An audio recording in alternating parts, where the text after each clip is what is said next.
భారత్ మాతా key జై. జై సియారాం. ఇవాళ మన భారతదేశానికి స్వతంత్రం వచ్చే దినము. ఇవాళనే బ్రిటిష్ రాజ్యం మన భారతదేశం పైన నుంచి ఖతమైంది. ఎంతోమంది దేశభక్తులు బ్రిటిష్ వాళ్ళకి తరిమి కొట్టి భారతదేశం నుంచి తరిమేసేసినారు, పంపించేసినారు. ఇవాళనే మన భారతదేశానికి స్వతంత్రం వచ్చే రోజు. కానీ దురదృష్టం ఏంటంటే చాలామంది ఇవాళ యువకులు నైట్ పూట మేలుకోవాలి, మధ్యాహ్నం వరకు పండుకోవాలి.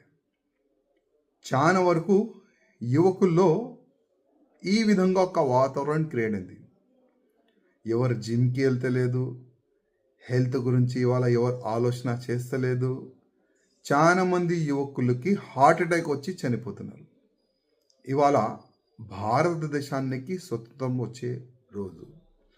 ఇవాళ ఎంతమంది యువకులు ఉన్నారు, ఆయన బస్తీలో కానీ, ఆయన గల్లీలో కానీ, ఆయన కాలనీలో కానీ మేము కూడా భారతదేశం జెండా ఎగిరిపించి భారతదేశం స్వతంత్రం ఇవాళనే వచ్చిందని సెలబ్రేషన్ చేస్తున్నారు.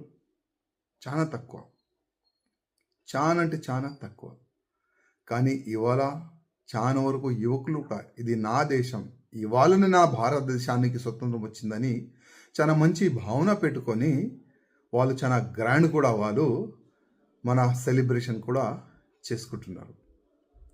నేను ఆ యువకులకి సందేశం ఇవ్వాలనుకుంటున్నా.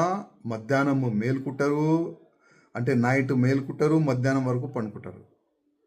ఇవాళ ఒకవేళ ఆ సమయంలో మన పెద్దలు భారతదేశాన్ని స్వతంత్రం రావాలని పోరాడకపోతే, ఫైట్ చేయకపోతే ఇవాళ మీరు ఏదో ఒక బ్రిటిష్ ఇంటిలో గిన్నెలు సాఫ్ చేసేది. యాద పెట్టుకోండి.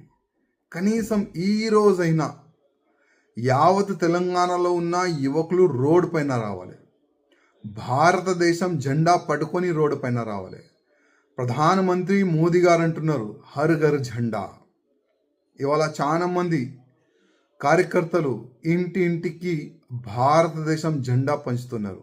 మీ ఇంటి పైన పెట్టండి అని ఒక మంచి సందేశం ప్రధానమంత్రి మోదీ గారు ఇస్తున్నారు. కానీ ఆ మోదీ గారు ఇచ్చిన సందేశానికి ఎంతమంది ఫాలో చేస్తున్నారు కొద్దిగా ఆలోచన చేయాలి.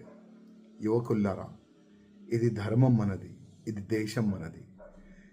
దేశ రక్షణ మన పైన బాధ్యత ఉంటుంది, ధర్మ రక్షణ మన పైననే బాధ్యత ఉంటుంది. అందుకోసం ప్రతి ఒక్క యువకులకి ఒక నివేదిక, కనీసం ఈ రోజైనా ప్రతి ఒక్క యువకులు బయటికి వచ్చి ఇవాళనే మన భారతదేశానికి స్వతంత్రం వచ్చిందని సెలబ్రేషన్ చేస్తే చాలా బాగుంటుందని నేను అనుకుంటున్నాను.